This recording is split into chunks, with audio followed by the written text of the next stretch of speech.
नमस्कार। मेरा नाम है रवि। आपका स्वागत करता हूं अर्थवर्धन चैनल में।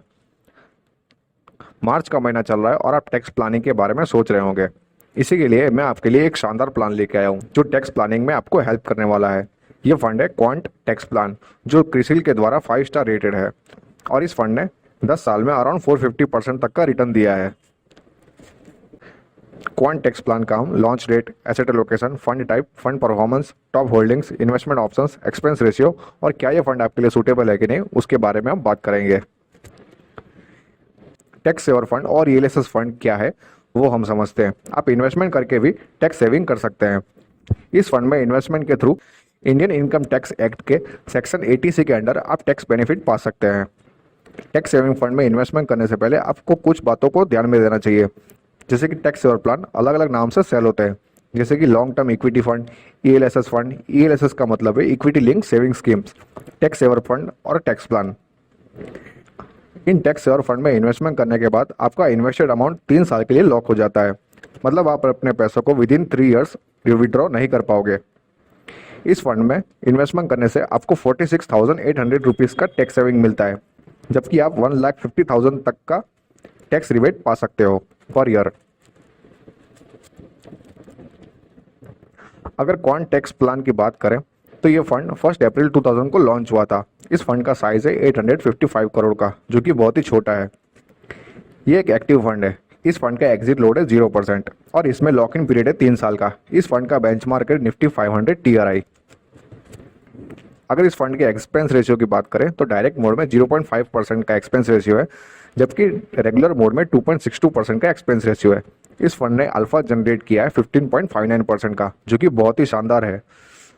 और इस फंड का स्टैंडर्ड डेविएशन है 24.14%। अल्फा ज़्यादा होने के कारण इस फंड का स्टैंडर्ड डेविएशन ज़्यादा है, जो कि नॉर्मल है।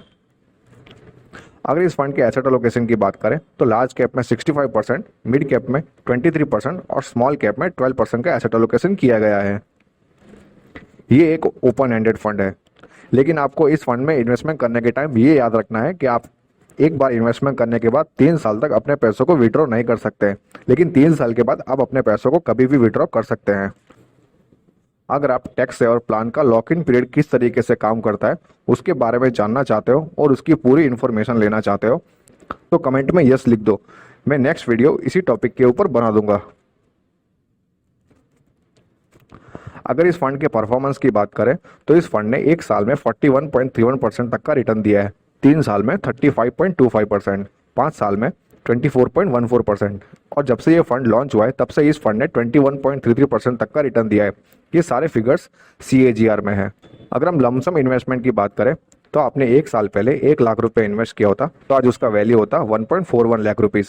3 साल पहले इन्वेस्टमेंट किया होता तो आज उसका वैल्यू होता 2.47 लाख रुपीज़ और अगर 5 साल पहले इन्वेस्ट किया होता तो आज उसका वैल्यू होता 2.95 लाख रुपीज़। SIP की टर्म में बात करें तो अगर आपने 10,000 रुपीज़ पर मंथ की आपने SIP स्टार्ट करी होती तो इन्वेस्टेड अमाउंट होता 1.2 लाख और आपका रिटर्न होता 1.3 लाख। 3 साल पहले अगर आपने 10,000 रुपीज़ की पर मंथ की SIP स्टार्ट करी होती तो आपका इन्वेस्टेड अमाउंट होता 3.6 लाख और आपका रिटर्न होता 6.83 लाख। 5 साल में इन्वेस्टेड अमाउंट 6 लाख और आपका रिटर्न होता 12.99 लाख। 7 ईयर्स में इन्वेस्टेड अमाउंट होता 8.4 लाख और आपका रिटर्न होता 21.66 लाख रुपीज़। ये सारे रिटर्न्स को आप यहाँ पर ग्राफ में भी देख सकते हैं। अगर इस फंड के सेक्टर होल्डिंग्स की बात करें तो सर्विसेज सेक्टर में 21.35% का एसेट एलोकेशन किया है, फाइनेंशियल सेक्टर में 19.29%, कंस्ट्रक्शन सेक्टर में 15.24%, कंज्यूमर स्टेपल्स में 10.28%, मेटल्स एंड माइनिंग्स में 9.91% और कम्युनिकेशन सेक्टर में 5.57% का एसेट एलोकेशन किया गया है।